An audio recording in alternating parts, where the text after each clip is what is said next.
ನಮಸ್ತೆ ವೀಕ್ಷಕರೇ, ತಮ್ಮೆಲ್ಲರಿಗೂ ವಸುಂಧರಾ ಪಾಕ ಚಾನಲ್ಗೆ ಸ್ವಾಗತ. ನಾವಿವತ್ತು ಮಾಡ್ತಿರೋ ರೆಸಿಪಿಯ ಹೆಸರು ಉಡುಪಿ ಶೈಲಿಯ ತೊಂಡೆಕಾಯಿ ಗಸಿ.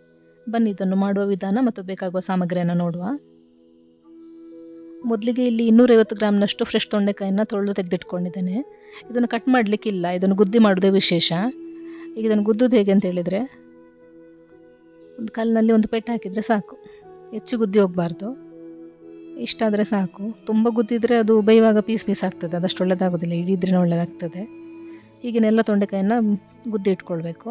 ಈಗ ಸ್ಟವನ್ನು ಹಚ್ಚಿ ಪಾತ್ರೆಯನ್ನು ಇಡುವ. ಅದಕ್ಕೆ ಒಂದು 2 ಗ್ಲಾಸ್ ನೀರನ್ನು ಹಾಕಿ ಅದಕ್ಕೆ ಗುದ್ದಿದ ತೊಂಡೆಕಾಯಿಯನ್ನು ಹಾಕಬೇಕು.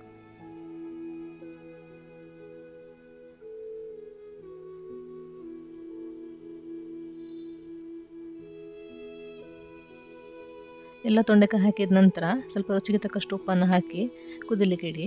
ಉಪ್ಪು ಕಡಿಮೆ ಆದರೆ ಕಡೆಯಲ್ಲಿ ಹಾಕ್ಕೊಳ್ಬೋದು ಬಂದ್ ಮಾಡಲಿಕ್ಕೆ ಮುಂಚೆ. ಜೊತೆಗೆ ಸ್ವಲ್ಪ ಒಂದು ಸಣ್ಣ ತುಂಡು ಬೆಲ್ಲವನ್ನು ಹಾಕಬೇಕು, ಒಂದು ಇಷ್ಟು ಸಾಕು. ಇದನ್ನು ಹಾಕಿ ಈಗ ಒಂದು 10 ನಿಮಿಷ ಕುದಿಲಿಕ್ಕೆ ಬಿಡಬೇಕು, ಮುಚ್ಚಳವನ್ನು ಮುಚ್ಚಿ. ಸೊ ಇದು ಕುದಿಯುವಷ್ಟರಲ್ಲಿ ಇದಕ್ಕೆ ಬೇಕಾಗುವ ಇತರ ಸಾಮಗ್ರಿಗಳನ್ನು ನೋಡುವ. ಹಾಗೆ ಅರ್ಧ ಚಮಚದಷ್ಟು ಕಡಲೆಬೇಳೆ, ಅರ್ಧ ಚಮಚದಷ್ಟು ಉದ್ದಿನಬೇಳೆ, 1 ಚಮಚ ಜೀರಿಗೆ, 2 ಚಮಚ ಕೊತ್ತಂಬರಿ, 1/4 ಚಮಚ ಮೆಂತೆ ಮತ್ತು 6ರಿಂದ 7 ಒಣಮೆಣಸು, ಇಷ್ಟನ್ನು ತಗೊಂಡಿದ್ದೇನೆ. ಈಗ ಒಂದು ಬಾಣಲೆಯನ್ನು ಬಿಸಿ ಆಗ್ಲಿಕ್ಕೆ ಬಿಟ್ಟಿದ್ದೇನೆ. ಇದು ಸ್ವಲ್ಪ ಬಿಸಿಯಾದ ನಂತರ ಒಂದು 2 ಚಮಚದಷ್ಟು ತೆಂಗಿನೆಣ್ಣೆ ಹಾಕಬೇಕು. ಅದರ ನಂತರ ಕಡಲೆಬೇಳೆ, ಉದ್ದಿನಬೇಳೆ ಮತ್ತು ಮೆಂತೆಯನ್ನು ಹಾಕಿ ಫ್ರೈ ಮಾಡಬೇಕು. ತುಂಬ ಫ್ರೈ ಆಗಬೇಕಂತಿಲ್ಲ, ಬರ್ನ್ ಆದರೂ ಅಷ್ಟು ಒಳ್ಳೆಯದಾಗೋದಿಲ್ಲ, ಸ್ವಲ್ಪ ಆದರೆ ಸಾಕು. ಈಗ ಅದಕ್ಕೆ ಕೊತ್ತಂಬರಿ, ಜೀರಿಗೆಯನ್ನು ಕೂಡ ಹಾಕಿ ಫ್ರೈ ಮಾಡ್ಕೊಳ್ತೇನೆ.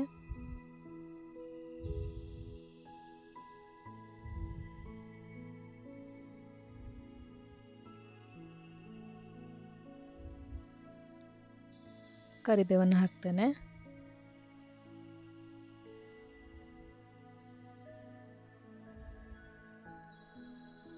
ಈಗ ಒಣಮೆಣಸನ್ನು ಹಾಕಿ ಸ್ವಲ್ಪ ಫ್ರೈ ಆದ ನಂತರ ಅದಕ್ಕೆ ಸ್ವಲ್ಪ ಅರಿಶಿನವನ್ನು ಹಾಕಬೇಕು. ಕಡೆಯಲ್ಲಿ ಸ್ವಲ್ಪ ಕಾಯನ್ನು ಹಾಕಿ, ಕಾಯಿ ತುರಿಯನ್ನು ಕೂಡ ಹಾಕ್ಕೊಳ್ಬೋದು. ನಾನು ಸ್ವಲ್ಪ ಕಾಯಿ ತಗೊಂಡಿದ್ದೇನೆ. ಇದನ್ನು ಹಾಕಿ ಫ್ರೈ ಮಾಡಬೇಕಂತಿಲ್ಲ, ಸ್ವಲ್ಪ ಬಿಸಿ ಆದರೆ ಸಾಕು. ಇದು ತಣ್ಣಗಾದ ನಂತರ ರುಬ್ಬಿಟ್ಕೊಳ್ಬೇಕು. ಈಗ ಇದನ್ನು ಬೇಯಲಿಕ್ಕಿಟ್ಟು ಒಂದು 10 ನಿಮಿಷ ಆಗಿದೆ.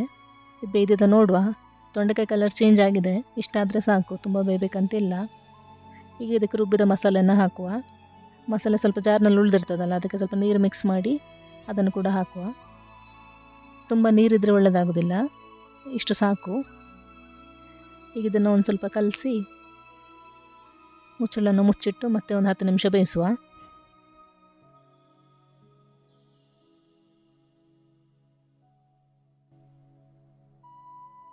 ಒಂದು 10 ನಿಮಿಷ ಕುದ್ದ ನಂತರ ಇದನ್ನು ನೋಡುವ, ಒಮ್ಮೆ ಕಲಿಸುವ ಇದನ್ನು.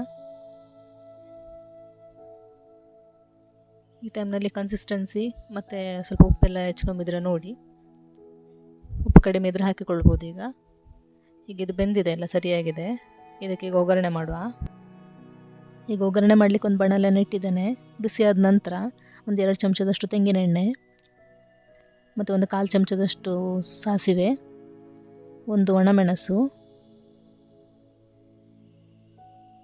ಕರಿಬೇವನ್ನು ಹಾಕಿದ್ದೇನೆ. ಇಷ್ಟು ಸಾಕು ಒಗ್ಗರಣೆಗೆ.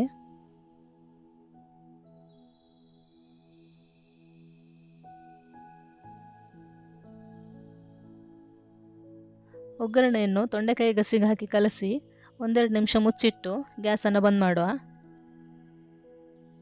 ನೀವು ಕೂಡ ಈ ತೊಂಡೆಕಾಯಿ ಗಸಿಯನ್ನು ಮನೆಯಲ್ಲಿ ಮಾಡಿ ಅದು ಹೇಗೆ ಬಂತಂತ ಹೇಳಿ. ಜೊತೆಗೆ ಲೈಕ್, ಶೇರ್, ಸಬ್ಸ್ಕ್ರೈಬ್ ಮಾಡಿ ಬೆಲ್ ಐಕನನ್ನು ಕ್ಲಿಕ್ ಮಾಡೋದನ್ನು ಮರಿಬೇಡಿ. ಮತ್ತೊಂದು ಹೊಸ ರುಚಿಯೊಂದಿಗೆ ಸಿಗುವ. ಇತಿ ನಿಮ್ಮ ವಸುಂಧರಾ.